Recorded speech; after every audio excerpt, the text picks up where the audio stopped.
Hello, fellow Earthlings.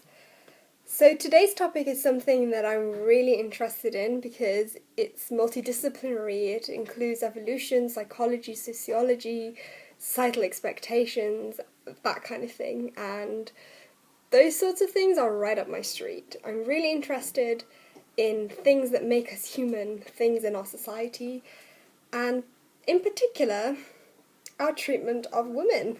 And as a feminist, I just want to know more and more about the inequalities and the different expectations of men and women.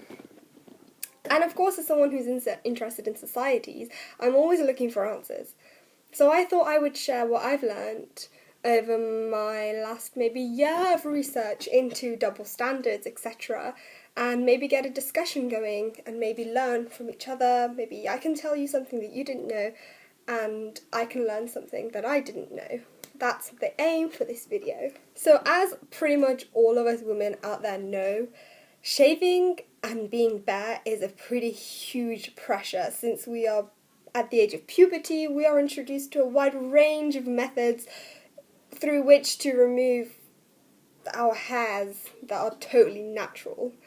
You gotta remove it from your face, from your arms, from your legs, from your pubic area, from your thighs, sometimes your foot if you're that hairy, and if you're Middle Eastern like me, your face, those eyebrows, no monobrows, nothing, and if your arms are hairy, just take that hair away.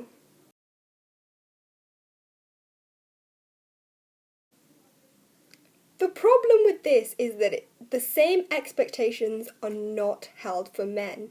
A man can have hair anywhere on his body. He can have it on his chest, he can have it on his face, he can have it on his hands, arms, toes, legs, armpits, everywhere. Everywhere it's fine for a man to have, but it's not okay for a woman. Somehow it's deemed gross, wrong, even animalistic and disgusting. Oops, getting passionate there. Now, before we all go crazy and say, there are some women and some men who prefer men without any hair, yeah, and that's great. That's a society we should be living in, where people have preferences, but nobody is pressured into doing anything. But when you look at the life of a woman, from the moment she hits puberty, that has got to go. And that is something that is taught as if it's unnatural and not normal to go out with a mini skirt and hairy legs. Whereas a guy can go out with shorts and have hairy legs. And even if a woman doesn't prefer that, it's still okay, it's fine. And it's not ugly, it's not horrible. And this is what I really want to discuss. That's why it's an issue. That's why it's a double standard. Preferences are fine. Pressurizing people isn't fine. So the main obvious answer to this is advertisement. Advertisement works by luring people in and making people believe that the company's products are absolutely needed. And this, a lot of the time, means exploiting our species' weaknesses, such as the need to be attractive. When companies go out to create advertisements that make women believe that they are not attractive with hair, more and more women will want to take part in this new product, the razor, the wax that is coming about. And the more women that get involved, the more profit that is made for the company. And sadly, the world that we live in, capitalist companies, don't care about how psychologically damaging the ideologies that they are spitting into society can be. They just care about their profit. And that's what I believe was one of the main factors in terms of what happened. In fact, if you look at when the rise of not shaving happened, it was, for armpits particularly, it was just after a magazine was published between 1915 to 1920, I want to say, with a woman standing with her arms stretched out over her head, and she had bare armpits. And for a woman of that time, that would have been unseen. Nobody would have revealed themselves like that. Maybe they saw a painting of Venus from thousands of years ago like that, but they hadn't seen it actually happen on a magazine. So this must have been shocking for the women, I think, and must have persuaded them. But I don't think it was shocking enough for them to straight away want to change and shave their armpit hairs. But what's really interesting is straight after the magazine called this objectionable, people started to really take it to heart. And it's this, when people are made to believe, and they believe that they are not attractive, and they will do anything to be attractive. So I believe this was one of the main factors in what happened with women.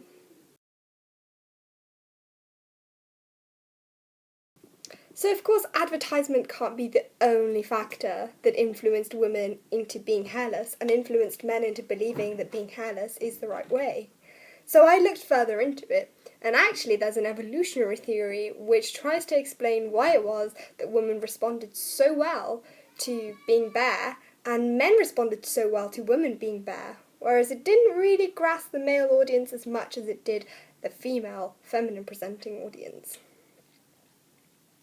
The evolutionary theory states that we look in our mates for the things that will ensure procreation, and in a woman that would be things like high levels of estrogen, which would cause rounder hips, rounder breasts. I just grabbed my boobs on camera. Oops. Anyway, those kind of feminine features, whereas a woman would look for a man things that are apparent because of his testosterone, such as an overgrowth of hair, such as more muscle. And what's really interesting is this: lower levels of testosterone equal less hair, high levels of testosterone equal more hair. So it makes sense for men to have responded so well to women being hairless, because it was almost a blueprint in their genetics to find less hair, the more feminine of the two. So when women became hairless, men naturally found this more appealing to them based on their evolutionary biology. Now, I don't know how this applies to people who are attracted to girls and guys and everywhere together, but I assume it would work in the same way. But anyway, so this evolutionary basis is quite interesting, and I think it's quite convincing, because when you look at it, some women do prefer, heterosexual or bisexual women do prefer men with more hair. And that makes sense, because evolutionary-wise, we are almost built to find more masculine traits caused by testosterone more attractive, because we're more likely to have healthy offsprings, and it's the same for them.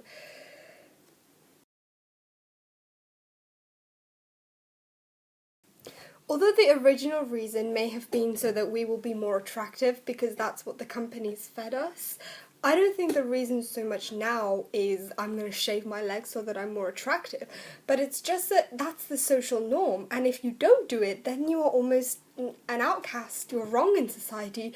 There is something on you that shouldn't be on you. Why are you doing this? Why are you being an abnormal human being? Ironic, since having hair is the normal state of a human being. So I'm not by any means implying now that women, they're shaving because they believe that it will make them more attractive. I think now it's the norm, so why should I not do it? It's just, what's the problem? And, if that's how you feel, then that's great, that's fine, carry on doing your thing. But there is this double standard that really needs to be addressed, and although it has become a cultural and societal thing now where it's just the norm, that's not how it started out. Although the evolutionary basis would suggest that, yeah, it has always been the ideal. And yeah, in some paintings, women were usually depicted without leg hair, but certainly not in the pubic area. That hasn't always been the case. So really, it should be a personal choice, and we should all be looking to bring society to a more equal and elevated stance, really.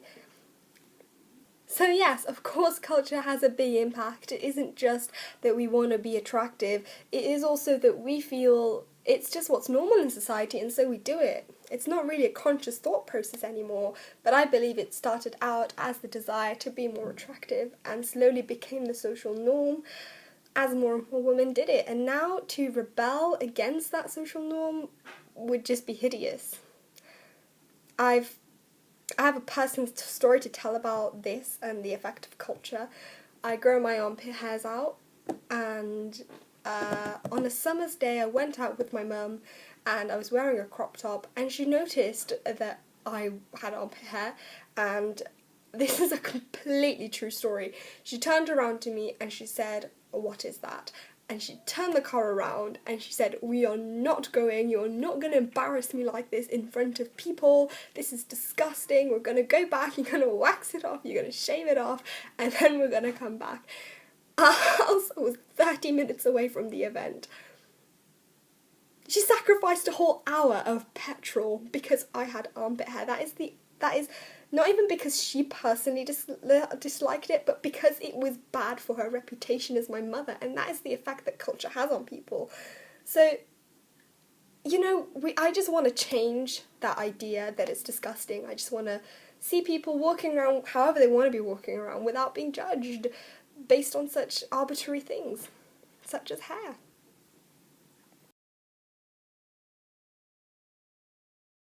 So this video is already getting too long, so I'm going to wrap it up just by saying that in order to combat anything, you need to educate, and I think maybe more people knowing about the evolutionary basis of why we may have this attraction and the cultural significance, maybe then we can start to make some changes. But I don't think we ever fully can until we acknowledge that women aren't objects to be looked at and to be enjoyed, but people in their own right. So that's a discussion for another time. I hope this video was somewhat informative and enjoyable, and it wasn't just a complete long rant, and that you learned something from it. So thank you for watching, and see you next time.